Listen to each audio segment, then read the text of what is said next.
Bueno, vamos a empezar hoy con 2 Timoteo 4, 11 y 12. 2 Timoteo 4, 11 y 12 dice así la palabra: solo Lucas está conmigo. Toma a Marcos y tráele contigo porque me es útil para el ministerio. A Tíquico lo envié a Éfeso. Bueno, vemos que estuvimos tocando ayer cómo lo había desamparado, en este caso Demas, y cómo están los distintos compañeros de aflicción, pero en esta oportunidad toca destacar acá la presencia de Lucas, como dice, solo Lucas está conmigo. Y en esos momentos difíciles, como tocamos ayer un adelanto, muchas veces nos toca, ¿no?, pelearla solo. Tocamos como el significado de Lucas, que solamente el Señor va a estar con nosotros. También tocamos el significado que los que van tomando la cruz van a acompañar, van a saber la necesidad, Dios lo va a guiar. Entonces esos son los compañeros de aflicciones, compañeros de prisiones, y eso es lo que el Señor requiere en el campo espiritual, en la obra, ¿no? Que bueno, en un momento vamos a sentirnos solos como Pablo en este caso. Y dice que Lucas, el portador de luz, o el que lleva la luz, o la luz, está conmigo. Todo el que va tomando la cruz, por supuesto, va sintiendo la presencia del Señor, y como la presencia del Señor es luz, va a tener discernimiento en todas circunstancias. Si es el momento de estar lejos, es el momento de estar cerca de las prisiones, de padecer, de estar como compañeros, ¿no?, llevando la carga, llevando la cruz. Y la misma palabra lo dice, que llevemos la carga los unos de los otros, ¿no? Así lo dice. Entonces vemos que acá estaba Lucas, en este caso, y dice, toma a Marcos y tráele porque me es útil para el ministerio. Vemos acá la palabra Marcos, al final habíamos leído un poquito una vez, como en Hechos 15 no lo quiso llevar Pablo, pero después se ve que hizo el proceso el Señor con él, y vemos cómo ya lo traen como una utilidad para el ministerio. Pasó un proceso, entonces a través del proceso hay un crecimiento, hay un entendimiento, entonces ya no te sirven de carga, más bien te sirven de apoyo espiritual. Y en este caso recordemos que Marco, cuando Pablo no lo quiere llevar, cuando Pablo viaja con Silas, encomendado a la gracia del Señor, llega, no me acuerdo a qué ciudad, no les quiero mentir, pero en el capítulo 15 lo dice, creo que Listra, y encuentra a Timoteo. Timoteo al final fue el reemplazante de Pablo, porque había desistido Marcos, o lo habían apartado porque no lo quería llevar Pablo, entonces reemplaza en su ministerio, en este caso Timoteo, que tenía buena reputación, que todos hablaban bien de él. Y bueno, en este caso ya pasó un proceso y dice, toma a Marcos y tráele contigo porque me es útil para el ministerio.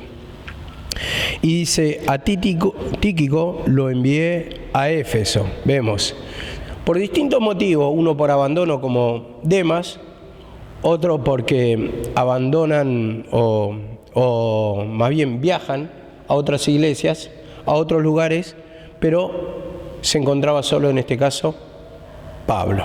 Entonces necesitaba colaboradores, necesitaba la ayuda. Muchas veces nos encontramos solos, necesitamos la oración, el apoyo de la palabra, la presencia de otro compañero, como dice en Eclesiastés 4, 8, 9. Dice que mejores son dos que uno. Dice, porque si cae uno, el otro lo levantará, pero hay del que esté solo, y cordón de 3 dobleces no se rompe fácil. Esta es la condición siempre, por eso el Señor llama a la unidad.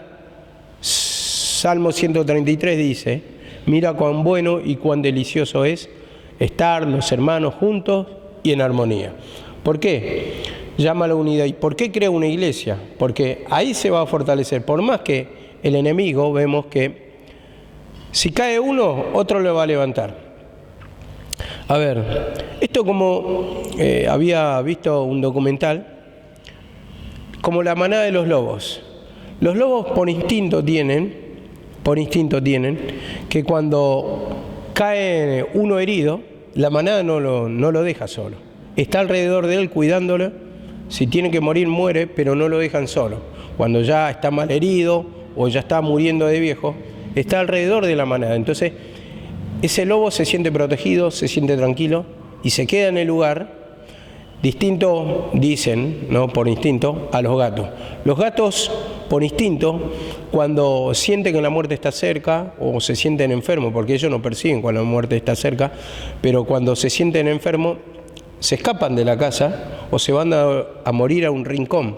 ¿Por qué? Porque sienten por instinto una desprotección. Como ellos no viven prácticamente en manada, como los lobos, entonces actúan al revés. Entonces, de esto, en el sentido de lo que describí de los lobos, siempre nosotros necesitamos la protección, el amparo, la ayuda de otra persona. Por eso nos llama a la unidad, por eso nos llama a combatir contra Satanás como un ejército, ¿no? Como el ejército. Entonces, todos unidos para derrotar al reino de las tinieblas. Y dice, todo ejército dividido contra sí mismo prevalece. Entonces, si hay división, va a haber derrota en la iglesia, va a haber desacuerdo, y por el desacuerdo mismo hay distintos pensamientos, hay distintas opiniones, y por supuesto, como nombraba la otra vez, no sé si la tía, creo que nombró la tía Rosa cuando dice, uno era de Cefas, otros eran de Apolo y otros eran de Pablo. Y Pablo le aclara, ¿qué es Cefas? ¿Qué es Pablo? ¿Qué es Apolo? Solamente colaboradores somos. Entonces por eso llama a la unidad, para tener una sola mirada. ¿Con quién tenemos que estar? Con la presencia de Dios, o sea, puestos los ojos en Jesús, no en el hombre. El hombre va a tener defectos, pero si nosotros tenemos la mirada puesta en Jesús, eso es lo que nos va a ayudar a seguir en el camino. Porque si mirás el hombre vas a ver una persona llena de defectos. Y tengamos en cuenta la visión de Moisés cuando dijo, iré y veré una gran visión. ¿Por qué la zarza no se consume? Y la zarza en sí es una figura de algo inservible, de un arbusto que no sirve para nada, vamos a decir así, no es productivo, no tiene belleza alguna. Y así también nuestra vida delante del Señor, si vamos a hablar en la espiritual, está más llena de pecado, es algo inservible. Pero dice, iré y veré una gran visión, ¿por qué no se consume? Entonces ahí tenemos que entender, hermano, que cuando una persona está predicando, cuando una persona que está llena de pecado, está llena de equivocaciones a veces quizás, pero lo está usando el Señor. Entonces vos ves que lo está usando y cuando ves con esa mirada, como le hizo Moisés, vas a decir, realmente está hablando el Señor, porque una persona llena de pecado no puede hablar así. Entonces, desde ese punto de vista, nos vamos a dar cuenta que el Señor lo está usando, que la presencia del Señor está sobre esa persona y son instrumentos, que están siendo usados por el Señor a pesar de los defectos.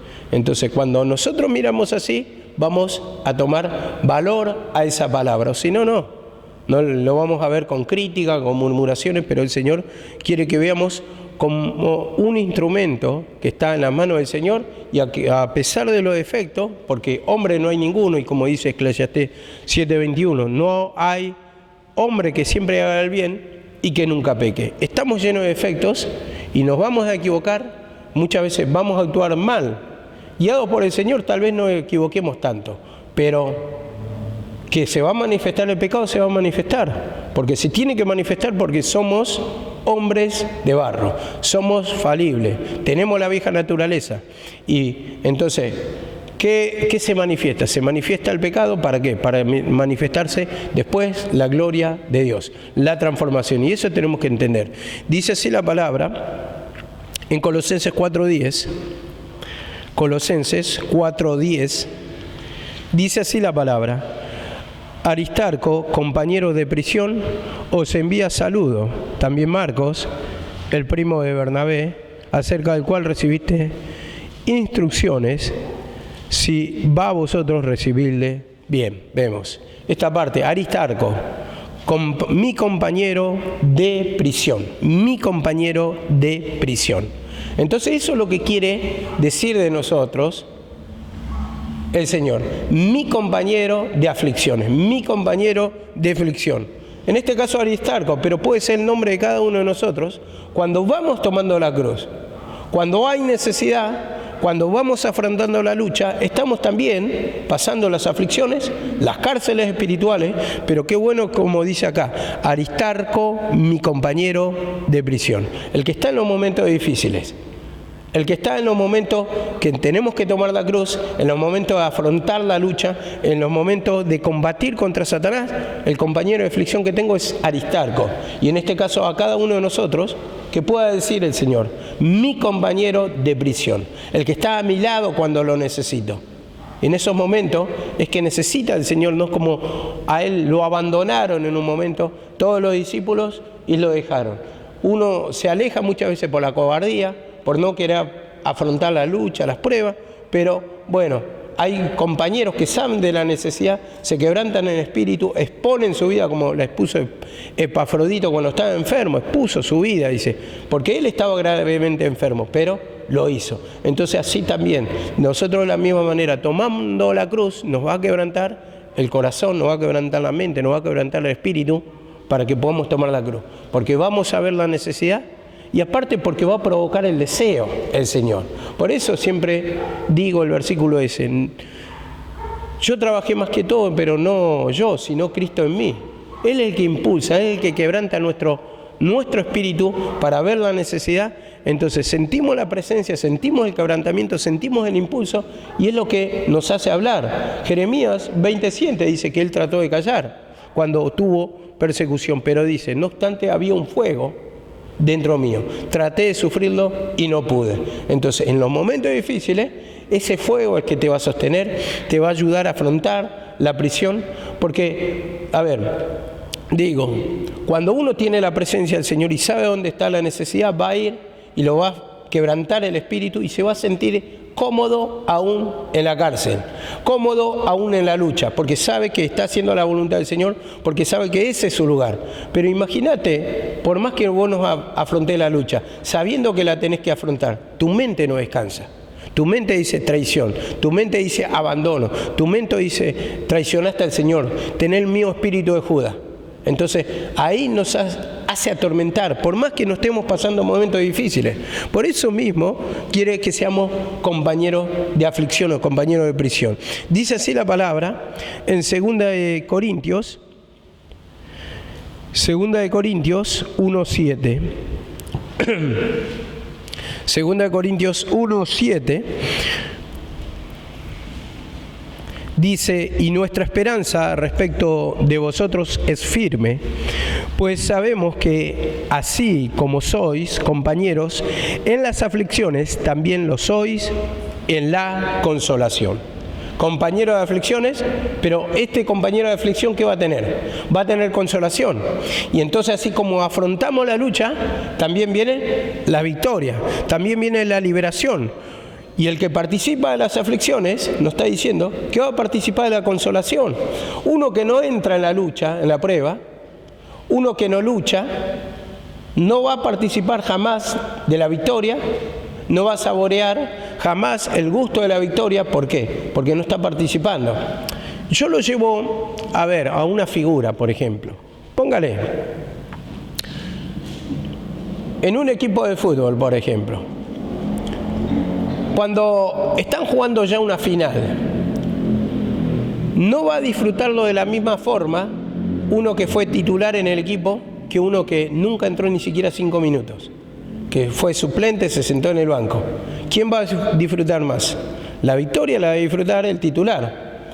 Entonces, de esa misma manera, digo, esta iglesia puede crecer mucho, puede levantar muchos ministros, puede haber mucha gente que se levante. Pero si solamente vos estás observando, por más que sea de parte del equipo, no va a ser el mismo gusto.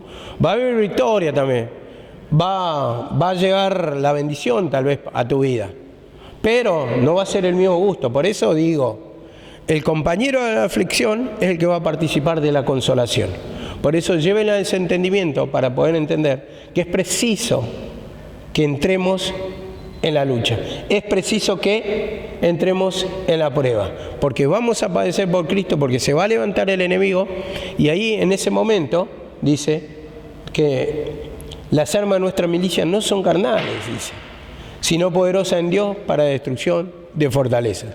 Entonces puede estar el hombre fuerte, puede estar la fortaleza de Satanás, en el sentido que es un lugar difícil de conquistar, porque cuando está hablando de fortaleza, está hablando de una ciudad amurallada, como decía de los gigantes de Aná, dice hasta el cielo, ¿no?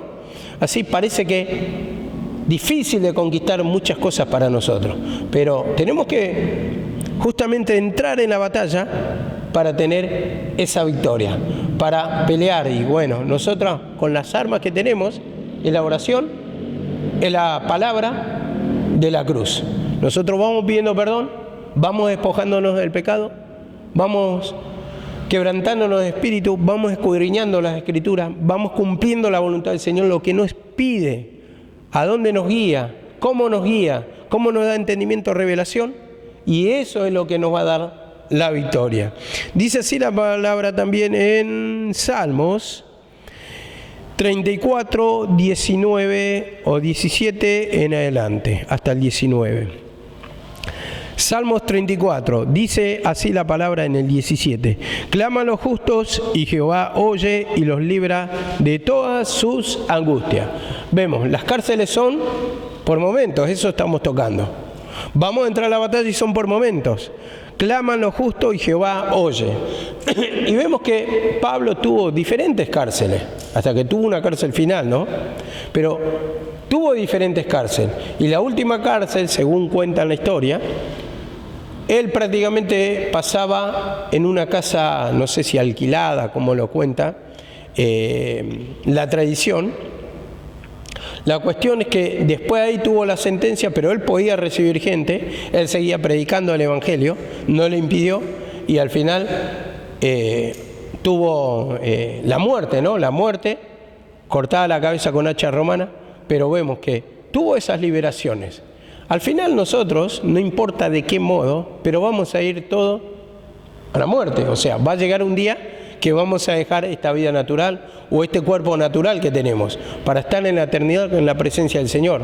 Pero en la vida esta vamos a tener diferentes padecimientos, diferentes cárceles, diferentes luchas, pero la cuestión es no quedarnos en la cárcel, sino que encomendarnos al Señor, y como lo hacía Pablo. Pablo seguía predicando, Pablo seguía escribiendo cartas, Pablo seguía dando instrucciones de la cárcel a todas las iglesias que estaban en Asia Menor, ¿no? A las que estaban en Roma también seguían dando instrucciones.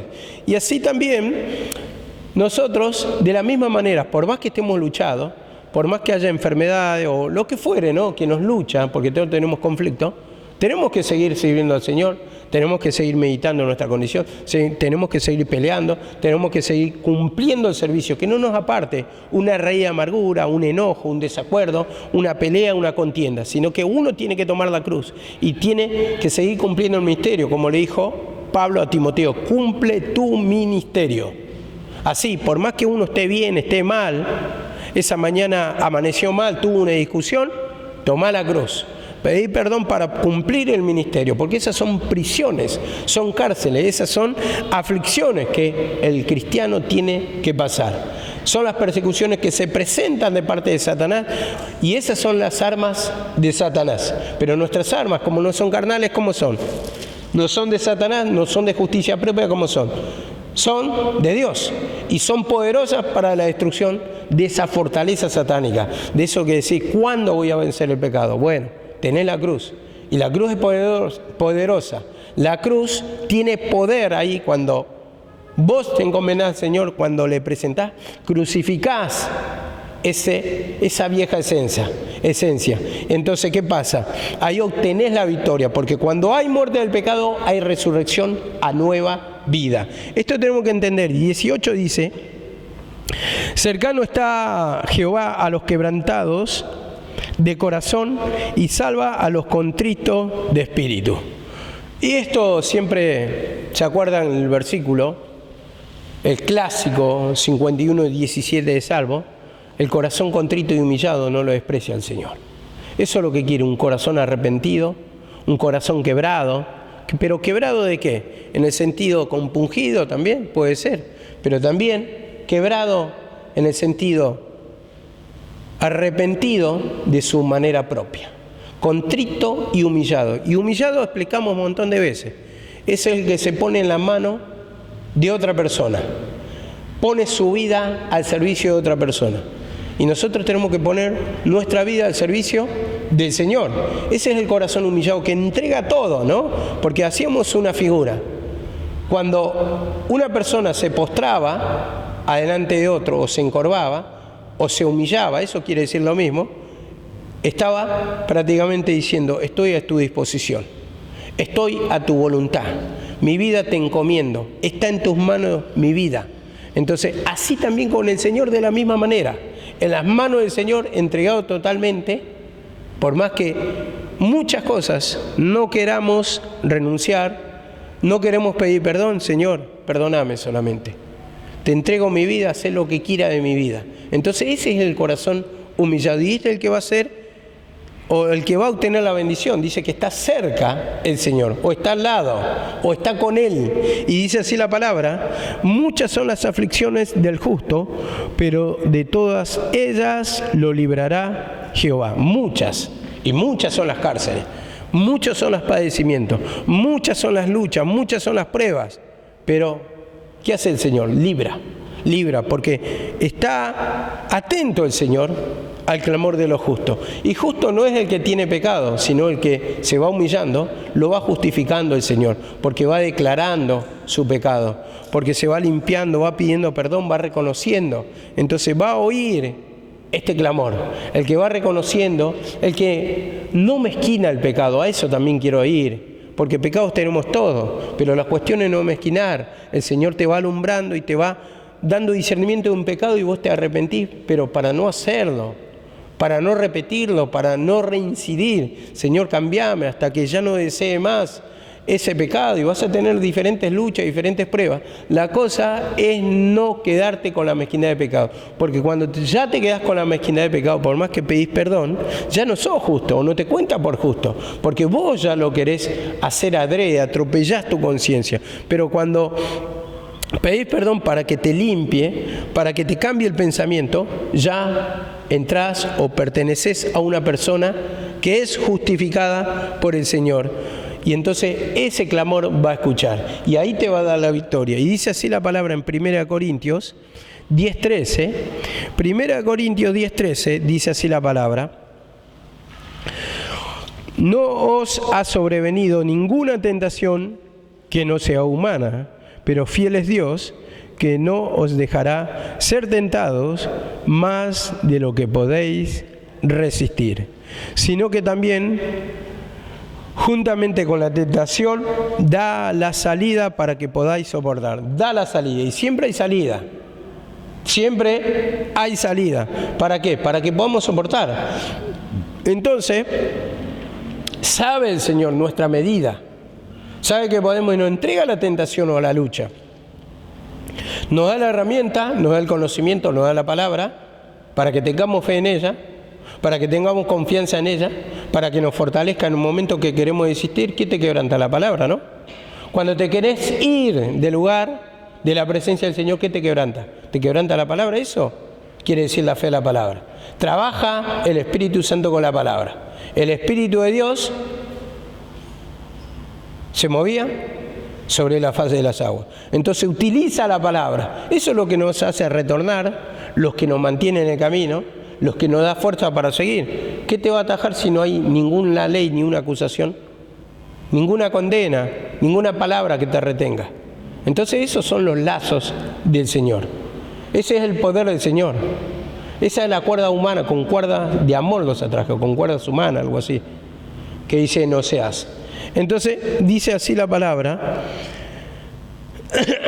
para que podáis resistir, dice,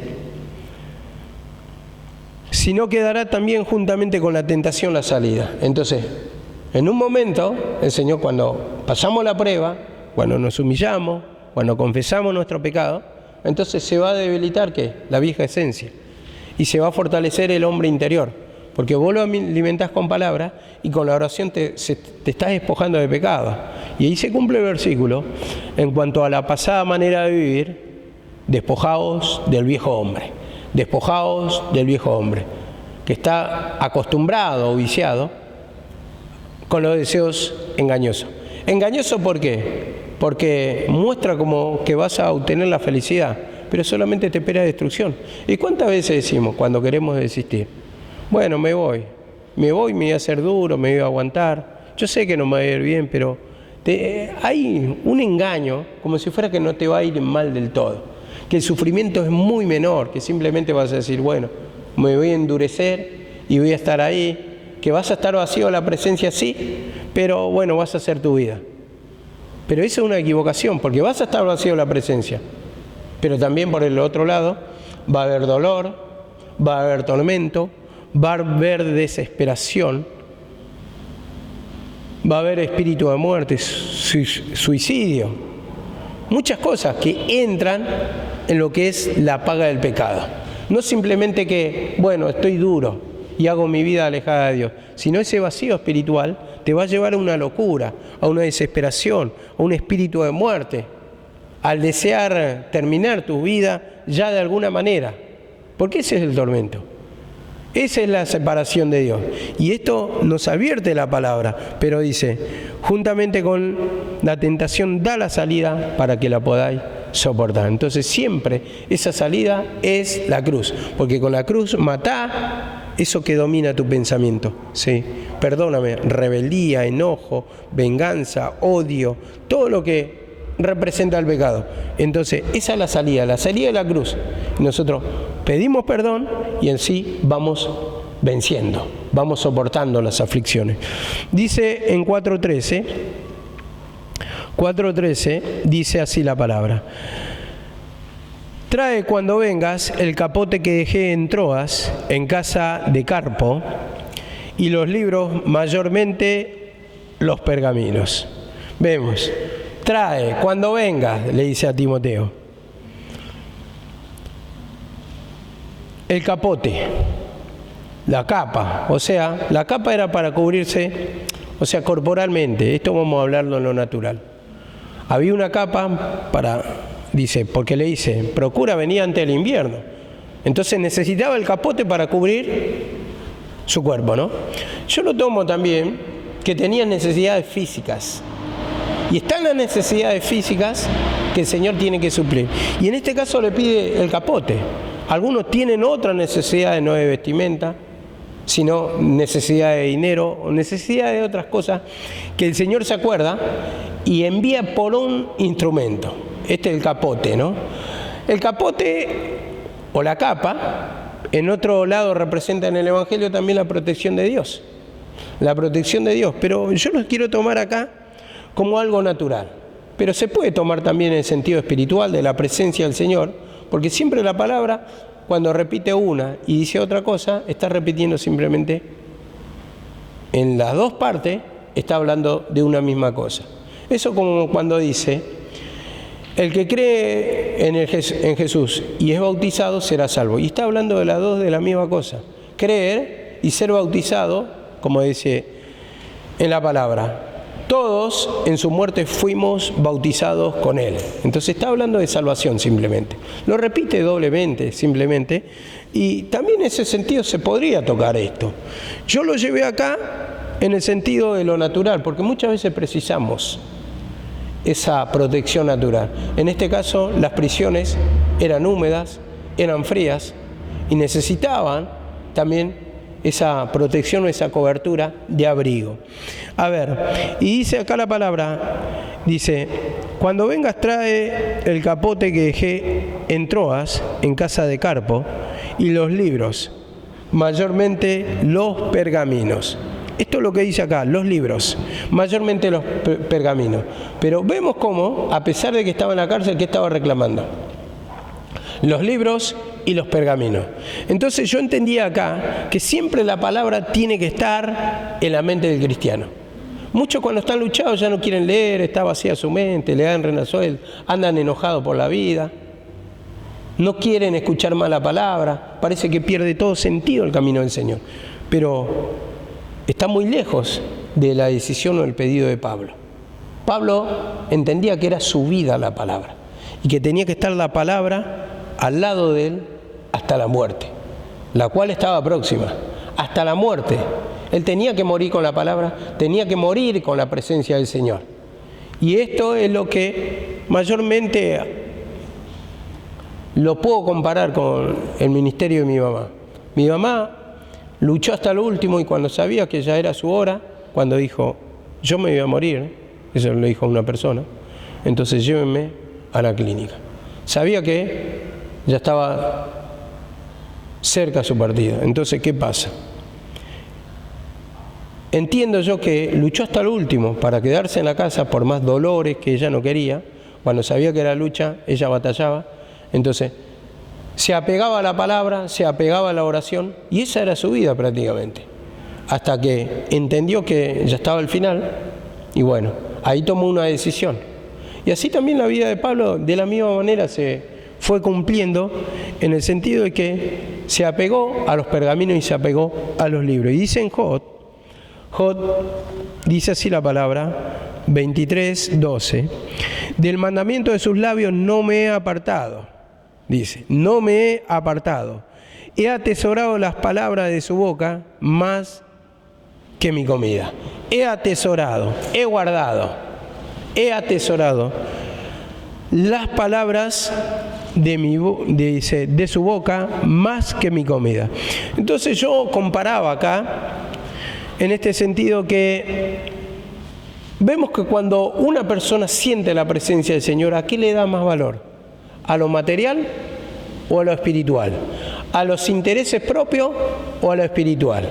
Y en este caso le daba más valor a lo espiritual, porque sabía, por más que, como dice la palabra, mejor un puño lleno en paz que dos con turbación de espíritu. Entonces, siempre la presencia del Señor tiene que estar, porque cuando perdemos la presencia del Señor, cuando perdemos la palabra, cuando ya no nos quebranta la palabra, cuando ya no se atesora en tu mente, prácticamente es una vida de turbación, una vida de derrota, una vida llena de opresión, una vida llena de desgano, una vida desanimada, una vida que no tiene como meta a Cristo. Que cuando no te alegra la palabra, cuando no tenés interés en la palabra, en esta condición está tu vida, en la condición que hay un abandono de la presencia y por lo tanto, si no te gusta la palabra o no tenés interés, tampoco va a provocar ese efecto en tu vida de liberación, de gozo, de paz, de alegría. Cuando estamos así es porque ya tenemos un mal síntoma. No me quebranta, no me toca la palabra, ¿por qué? Porque no la estás atesorando. Tus intereses, tu mente está turbada por otras cosas. Y ahí nos está mostrando nuestro estado espiritual. El pecado que está reposando en nuestra mente y eso nos atormenta y nos aparta. Pero dice acá, lo ha atesorado más que a comida. Y así también tiene que ser. Siempre primero la palabra, siempre primero las cosas del Señor, siempre primero en cumplir el ministerio que el Señor nos da, el trabajo, lo que nos encomienda y después nuestros intereses. Después. Porque por eso muchas veces nuestra mente está turbada, porque alteramos el orden.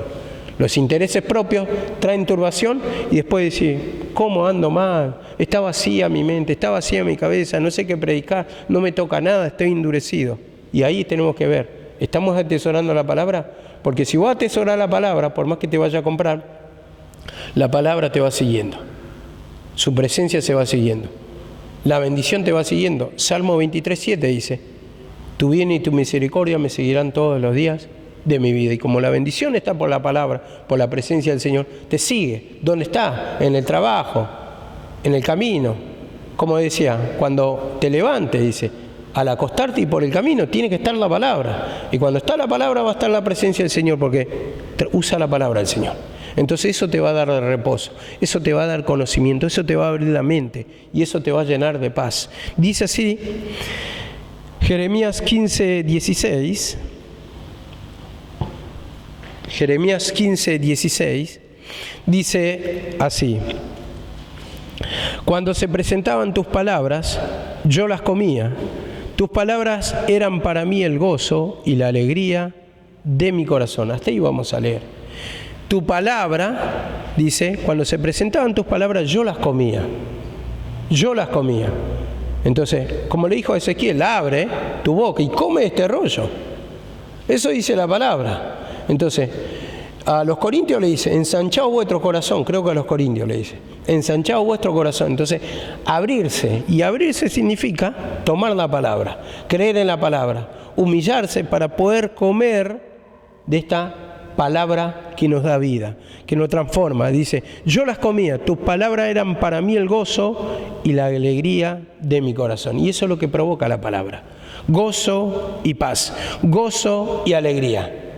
Si no hay gozo y alegría es porque no estamos digiriendo la palabra, no estamos rumiando la palabra, no estamos meditando en la palabra. Por lo tanto, no hay cambio. Eso quiere decir que otra cosa ocupa nuestra mente, que la podemos escuchar naturalmente, que podemos leer una lectura naturalmente en el sentido que no hay humillación, pero no va a producir ningún cambio.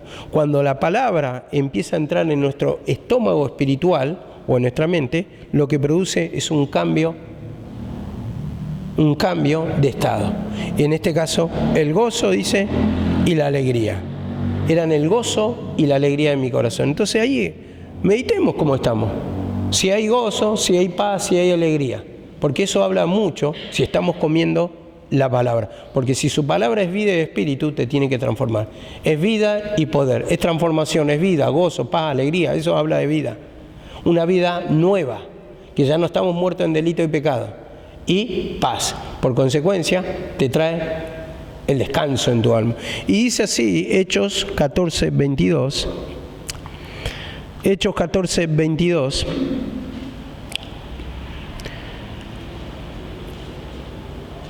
Dice así la palabra, fortaleciendo los ánimos de los discípulos, exhortándolos a que perseveraran en la fe, y diciendo, es necesario que a través de muchas tribulaciones entremos en el reino de Dios. Vemos que dice acá, fortaleciendo los ánimos de los discípulos, exhortándolos a que perseveraran en la fe, y cuando dice fe, es en la palabra, confianza en la palabra, manteniéndose en la voluntad del Señor, lo que la palabra dice, y dice acá, y diciendo, es necesario que a través de muchas tribulaciones entremos en el reino de Dios. La palabra, vamos a decirlo así, cuando dice fortaleciendo los ánimos, ¿qué hace? Fortalece, nos da fuerza para poder seguir el camino, nos fortalece nuestra vida espiritual, nos da un sentido de vida. Uno cuando está con ánimo pronto, está alegre, prácticamente, por más que vos estés cansado, pero si estás alegre, tu espíritu está con la presencia del Señor, haces toda la cosa con ganas igual, aunque esté cansado, porque lo haces de buena gana. Uno puede tener la fuerza natural, pero cuando no hay una disposición de ánimo, cuando no está la presencia del Señor, estás bajoneado, prácticamente hasta te saca la fuerza. Primeramente no lo querés hacer si tenés fuerza. Y si no tenés fuerza, si tenés un poco, fuerza dije, ¿no?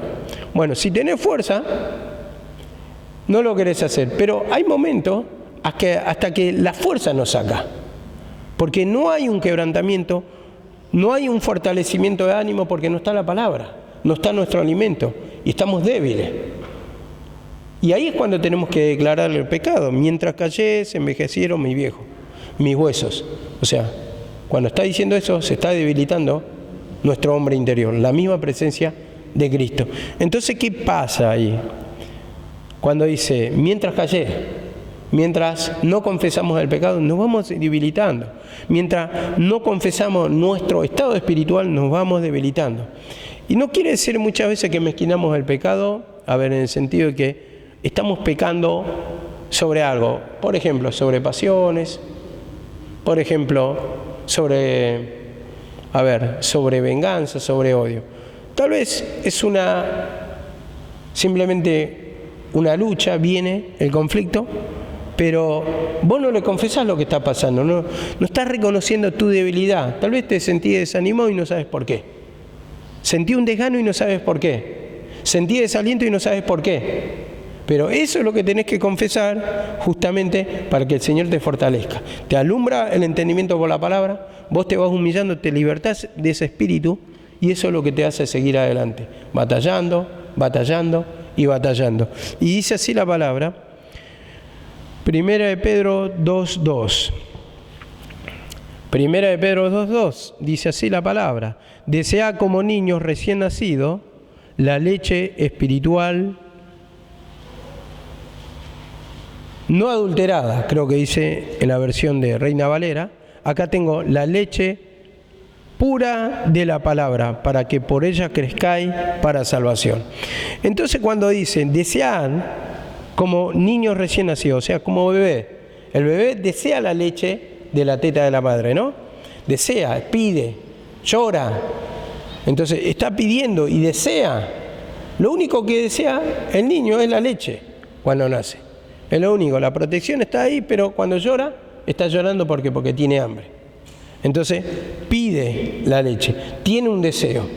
Y su objetivo, su pensamiento, calculo, debe estar solamente en ser amamantado. Ahora cuando dice la leche espiritual no adulterada, para que por ella crezcáis para salvación, está hablando de la palabra de Cristo, o la palabra de su sacrificio, de la cruz. Sin mistura, está diciendo, sin la ley. Por eso dice, no adulterada. Entonces, tiene que haber ese deseo, pero no el adulterarse con la ley. En este caso lo está hablando así. ¿Por qué? Porque había un tiempo de ley y había una mistura. Pero dice, sin adulteramiento. Y como dice la palabra, el Señor mismo lo dijo, guardaos de la levadura de los fariseos. Entonces, que no se adultere, que no se mezcle, tiene que ser puro, porque por eso va a crecer nuestra confianza en la palabra de Cristo, no en la figura. Como estuvimos escuchando, bueno, no sé si escucharon el mensaje de mamá, cuando le decían por la imposición de mano, no, pero posición de mano libera todo bien, puede hacer bien todo lo que quiere, pero es figura. Se acabó ahí la discusión. Cuando dijo eso fue tajante. Se acabó la discusión en eso. Dice, todo lo que quieras, se puede libertar, le puede dar un sentido, el otro, lo que quiera. Puede ser la imposición de mano que levantáis instrumentos, puede ser imposición de mano de la oración que se libertaban los endemoniados y que le haga bien a la persona, pero es figura. Porque su fe está ahí, por eso se liberta. Pero es figura, es pasado, chao. Cuando dijo eso se acabó la discusión. No había más discusión, no había nada más claro que decir que eso. Es figura. Es figura. Lo hacían en el Antiguo Testamento y entonces está hablando conforme al lenguaje de los judíos, del Antiguo Testamento. Por eso habla de la imposición de manos, ¿no? Pero en este sentido ya tenemos que despojarnos, tenemos que pedir perdón para que crezcan sanos en la fe, para que no pongan la confianza. Hay personas que tal vez van a venir, pero entendemos también que no son judíos como para decir, vienen de una tradición. Tiene que haber una enseñanza, ¿sí? Y tal vez que vengan a otra iglesia y tienen esa manera fuerte. Está bien, se le ora, pero después tiene que haber una explicación porque tienen que crecer espiritualmente. No pueden ser niños todo el tiempo. ¿O dónde viene una criatura? Cuando ya no camina el año, algo está pasando con la criatura, ¿o no? ¿O no? ¿O no? Ustedes son madres. Sí. Si no camina el año, algo está pasando. No es normal. Y si no crece, el niño espiritual pasa 1, 2, 3, 4, 5. Algo está pasando. Y si vos no le das palabra para que entienda, entonces siempre se va a acomodar en su forma de entender. En su forma de entender. Entonces, eso es lo que está mal. Entonces, de ahí la instrucción, de a poco, entrarle. Y bueno, va a ir teniendo el entendimiento. Dice así la palabra. Mateo 21:4, 5. Dice así la palabra.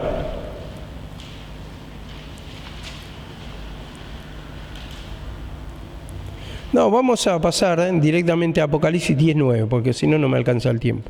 Apocalipsis 10:9 dice así. Entonces fui al ángel y le dije que me diera el librito. Y él me dijo, tómalo y devóralo. Te amargará las entrañas, pero en tu boca será dulce como la miel. ¿Vemos la importancia de la palabra? de los pergaminos que pedía Pablo, pero dice, toma, cómelo, va a ser amarga, dice, a tu vientre. Dice, pero a tu boca será dulce como miel. Y yo ponía la referencia, ¿no? Que ninguna disciplina, dice en Hebreos 12:11, al presente parece ser causa de gozo, sino de tristeza, pero al final da fruto apacible a los que en ella han sido ejercitados. En este caso, acá en Apocalipsis tal vez lo diga al revés, porque dice, toma, devóralo, te amargará el vientre, pero el sentido está primero amargura, y después dice, pero va a ser dulce a tu boca. Pero si lo queremos dar otro sentido también, por ejemplo, ¿por dónde entra? Primeramente entra por la boca. Y muchas veces tomamos la palabra, con gozo lo recibimos, pero cuando viene la lucha, no nos amarga. Así también lo podemos llevar. Entonces, acá como lo da en el orden ese, que primero va a ser amargura, entonces yo lo llevaba con Hebreo. Primero la disciplina es amarga, pero al final va a traer un resultado bueno, va a traer la dulzura.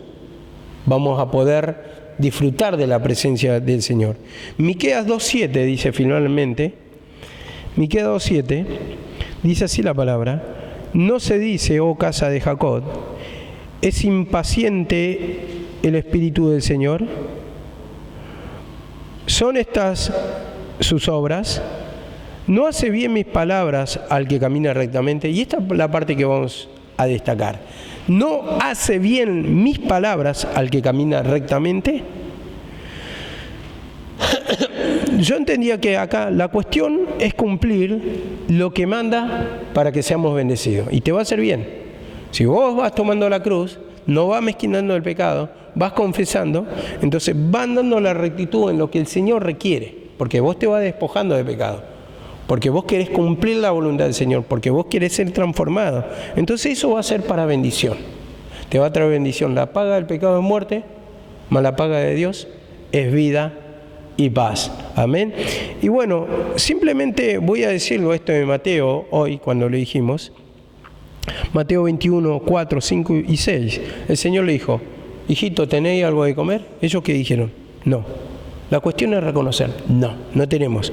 Entonces el Señor le dice, echad la red a la derecha y hallaréis. Y la echaron, dice. Obedecieron. Entonces, cuando escuchamos su palabra, escuchamos su voz, cuando obedecemos, cuando nos vamos humillando para poder poner en práctica ese mandato de Dios, es que va a haber abundante bendición. En este caso, como no tenían que comer, no tenía palabra, en este sentido lo entendía, que te quebrante, palabra que te fortalezca, palabra que te toque. Entonces, ¿cómo dice la palabra del Señor? ¿Tiene falta de sabiduría? Pídala. Dios dará abundantemente y sin reproche. Entonces ahí ya te da abundantemente, porque vos podés leer todos los versículos, pero si ninguno te quebranta, es como estar vacío. Pero cuando usa la palabra y te quebranta por algún versículo y te abre el entendimiento de tu condición, te va a dar en abundancia. Y vas a empezar a entender la palabra del Señor, el sentido de la cruz, el sentido de la humillación, y tu alma se va a fortalecer. Amén.